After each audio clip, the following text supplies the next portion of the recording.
اعوذ باللہ من الشیطان الرجیم بسم اللہ الرحمن الرحیم السلام علیکم ورحمۃ اللہ وبرکاتہ۔ اسلام میں مردوں کے لیے ریشم حرام ہے، ریشمی لباس اسلام میں مردوں کے لیے حرام ہے۔ رسول اللہ صلی اللہ علیہ وسلم نے فرمایا، ریشم مت پہنو، کیونکہ جس نے اسے دنیا میں پہنا وہ آخرت میں اسے نہیں پہنے گا۔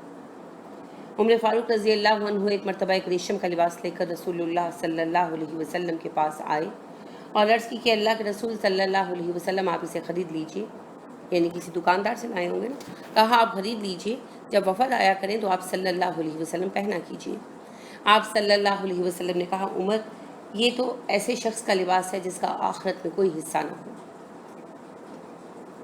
آپ صلی اللہ علیہ وسلم کا فرمان میں پہلے بھی عرض کر چکی ہوں کہ آپ نے فرمایا، ان قریب میری امت میں ایسے لوگ پیدا ہوں گے جو زنا کرنے کو، ریشم پہننے کو، شراب پینے اور گانے بجانے کو حلال بنا لیں گے، یعنی حرام یہ سارے کام حلال کر لیں گے۔ تو اس میں ایک حرام کام کیا ہے؟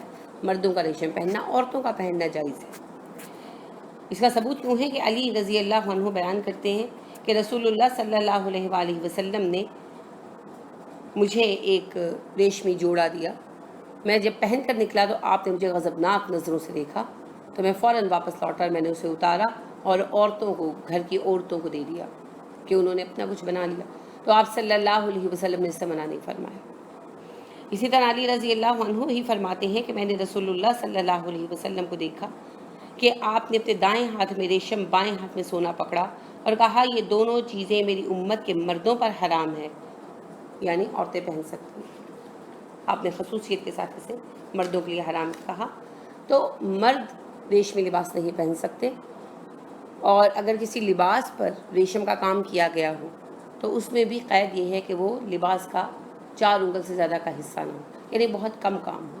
لہٰذا حضرت معاذ بن جبل رضی اللہ عنہ کی روایت ہے کہ رسول اللہ صلی اللہ علیہ وسلم نے ایک جبہ دیکھا تو اس پر گریبان پر ریشم کے ساتھ کام بنایا گیا تھا۔ آپ صلی اللہ علیہ وسلم نے فرمایا، قیامت کے روز یہ آگ کا توق بنا کر پہنایا جائے گا۔ تو آپ صلی اللہ علیہ وسلم نے صرف ایسے کپڑے کی استعمال کی اجازت دی مردوں کو جو کپڑا غیر ریشم ہو، یعنی کہ سوتی وغیرہ کپڑا ہو، اگر اس پر جو کام کیا گیا وہ 4 انگل سے زیادہ ہو، یعنی جیسے گلے پہ ہلکی سی کڑھائی ہو یا کچھ، تو وہ چل سکتا ہے، لیکن بہت زیادہ ریشم مردوں کو جائز نہیں ہے۔ تو آپ صلی اللہ علیہ وسلم کے یہ احکامات بڑے سخت ہیں کہ جو ریشم کا گریبان ہے تو وہ قیامت کے روز ریشم کا توق، آگ کا توق بنا دیا جائے گا۔ اور اسی طرح آپ صلی اللہ علیہ وسلم کا یہ کہنا کہ جو ریشم کا لباس مرد پہنتے ہیں ان کا آخرت میں حصہ نہیں ہے۔ تو لہٰذا ان احکامات کو ذہن میں رکھیں، اور آج یہ بہت عام ہو گیا، تو ریشم کے لباس سے بچیں۔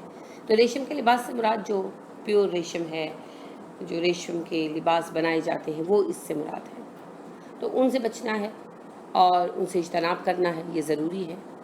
اللہ رب کریم ہمیں اس پہ استقامت عطا فرمائے، آمین۔ سبحانک اللہم و بحمدک ونشہد ان لا الہ الا انت ونستغفرک ونتوب الیک۔ السلام علیکم ورحمۃ اللہ وبرکاتہ۔